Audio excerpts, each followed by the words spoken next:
contre Axville, 8 h ce dimanche matin. Pour l'équipe, qui s'appelle désormais Total Energy, c'est une longue journée qui se profile. Les 14 coureurs présents s'apprêtent à disputer le championnat de France sur route. Une course pas comme les autres. Non, c'est pas une course comme les autres, c'est toujours un week-end particulier. C'est vrai que rien que le fait d'être avec toute l'équipe, on se voit pas souvent à part pour les stages, et là c'est vrai que c'est une ambiance particulière, toujours un peu plus de tension, un peu plus d'excitation. C'est un jour spécial pour tous les coureurs français, donc forcément quand on prend le départ d'un championnat de France, on est trop motivés. Et puis on a tous une petite pression en plus par rapport à d'habitude, parce que au fond de nous, on espère pouvoir pourquoi pas porter le maillot tricolore. Du coup, on se refuse rien, donc on se met une petite pression quand même supplémentaire, quoi. En effet, à la fin de la journée, le gagnant prendra le titre de champion de France avec un maillot tricolore à la clé, une tunique qui fait rêver. Ça fait rêver toute l'équipe, hein. Après chacun a des rôles à jouer, de toute façon c'est une course d'équipe, donc il y en a qu'un qui l'a, mais s'il y en a un qui l'a dans l'équipe, c'est une récompense pour tout le monde, hein. C'est ma 6e année, on n'a pas encore eu. Donc j'espère que cette année, on va pouvoir le rapporter à la maison, ce serait bien, ce serait génial. Mais pour endosser ce maillot, la tâche s'annonce ardue. Avec 242 km et près de 4000 mètres de dénivelé positif, le maillot semble promis à un puncher ou un grimpeur.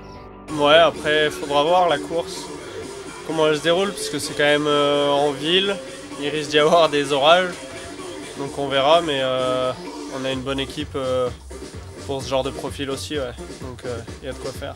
Il faut être attentif dès le début parce qu'il n'y a pas trop de logique de course. Ça peut être un coup qui sort et qui peut aller au bout assez rapidement, même si après il y a la distance qui joue, donc voilà, faut un peu d'expérience, mais il faut aussi que tout soit ouvert ce jour-là, les jambes, et qu'il y ait de la réussite aussi, parce que il y a beaucoup de mecs qui peuvent gagner. Anthony est lui aussi un des favoris de l'équipe et il compte bien prendre sa revanche. En 2018, il avait vu le maillot tricolore lui passer sous le nez à une place près.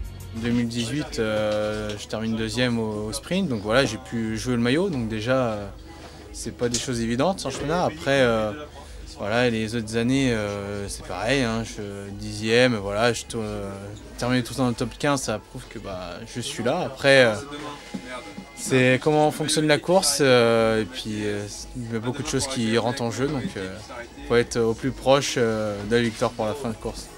Pour l'équipe, l'objectif est clair, remporter le maillot tricolore ce soir, mais à 14 coureurs, la stratégie est forcément différente. C'est un championnat en plus cette année très particulier, puisqu'il est quand même très court, très compliqué pour une équipe de s'organiser, puisqu'il y a une longue montée suivie d'une descente technique.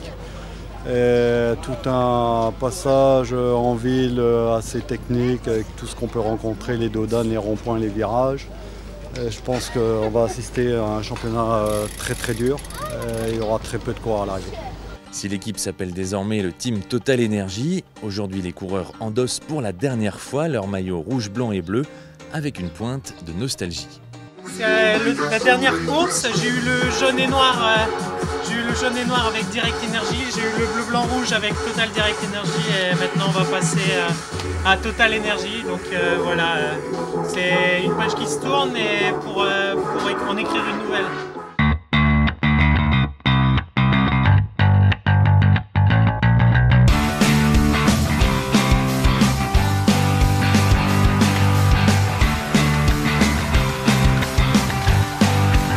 Le départ est lancé. Dans la voiture de Thibaut, on suit les premiers kilomètres avec attention. Avec un parcours très technique et de nombreuses tentatives d'échapper, le rythme est très soutenu dans les premiers kilomètres. Il faut attendre la première heure de course pour voir la situation se stabiliser. Actuellement, donc, la première vraie échappée de la journée, la 11 coureurs avec Fabien, Doubet et Jérémy dedans. Donc là on va attendre le point de cisaillement pour pouvoir les rejoindre, et en attendant on va récupérer leur vélo, faire un changement de galerie avec Dominique, voiture 1, pour pouvoir assurer le dépannage en cas de problème sur l'avant de la course. Doubet, Cabot. Et on enlève Ferron et Maître. Le championnat de France se court sans oreillettes. Les consignes se donnent donc à l'ancienne.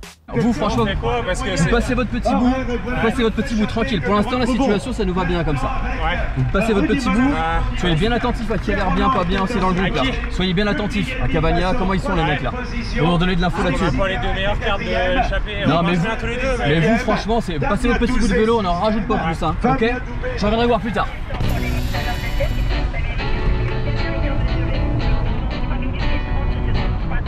« 150 km plus tard, 13 hommes sont toujours en tête, mais plusieurs équipes dont Total Energy tentent de réduire l'écart pour créer du mouvement. Mais à 35 km de l'arrivée, le rythme s'accélère encore et c'est finalement Rémi Cavagna qui part seul en tête pour les 10 derniers kilomètres.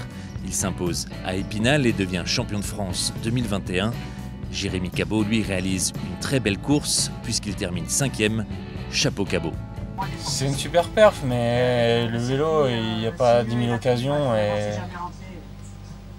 il faut scorer quand on peut scorer parce que après c'est des regrets et ça fait chier. Même si voilà, après à chaud après le chrono, j'avais quelques déceptions parce que je pense que j'aurais pu faire un peu mieux. Je pense que voilà, à froid peut-être un peu plus tard, je serais content de ma journée, mais il n'y a qu'un titre et il n'y a que 3 mecs sur le podium et le reste, dans 6 mois, on s'en rappelle plus. Le prochain rendez-vous pour l'équipe, c'est ce samedi. 8 coureurs que vous découvrirez demain matin seront au départ de Brest pour la plus grande course au monde, la vitrine du vélo, la course qui fait rêver petits et grands, le Tour de France.